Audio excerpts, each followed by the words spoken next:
Jai dear students. So let us continue our chapter, the tissue, and in this chapter we were discussing about the plant tissue.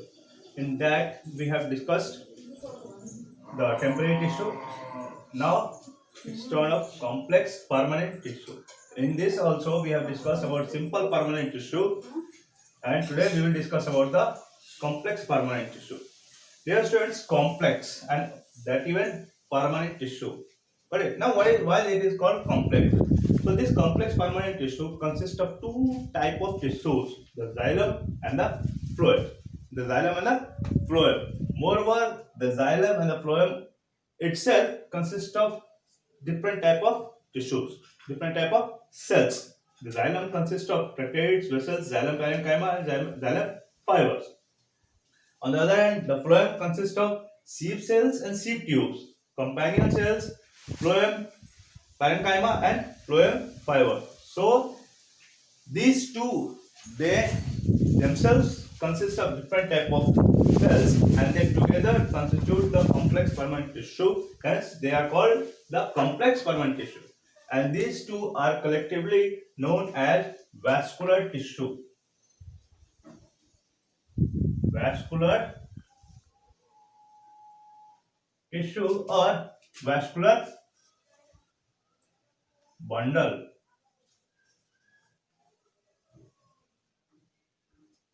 Vascular bundle, because it is bundle. This is a separate bundle and this is another separate bundle. And vascular means because they are responsible for transportation of substances.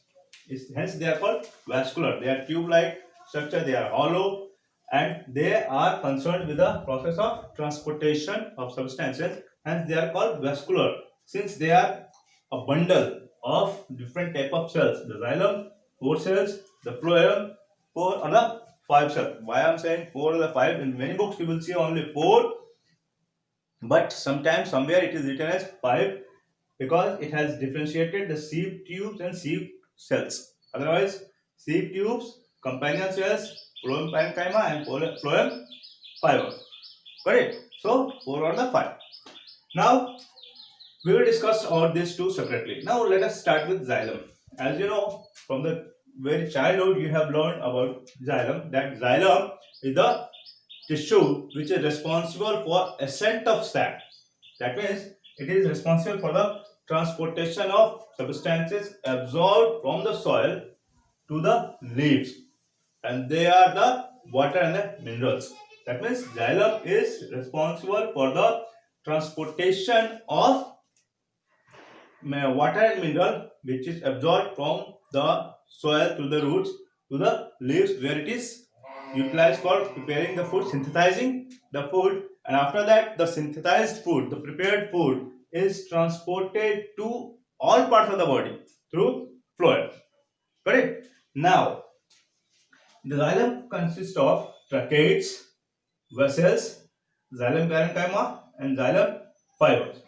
First of all, the very first line, xylem consists of only one and one living cell, that is xylem parenchyma. The xylem consists of only one living cell, that is xylem parenchyma, whereas these tracheids, vessels, and xylem fibers are dead cells. Now, these tracheids and vessels, they form a tube-like structure, tubular structure, and this is utilized for the process of transportation. That means tracheids and vessels, they form tube-like structure which is utilized for the transportation of substances.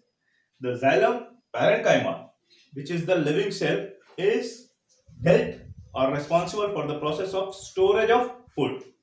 The xylem parenchyma is responsible for the storage of food. The tracheids and the vessels, they together form the tube-like structure, and it is responsible for transportation of substances. The xylem parenchyma, the only living cell in xylem, is responsible for the storage of food. Now xylem fibers. You know very well about the meaning of fiber, a thread-like structure.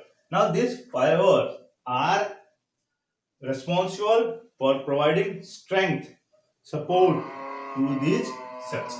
That means xylem fiber is responsible to provide strength to support of the cells to the cells, whereas xylem parenchyma is living cell only and it is responsible for storage of food.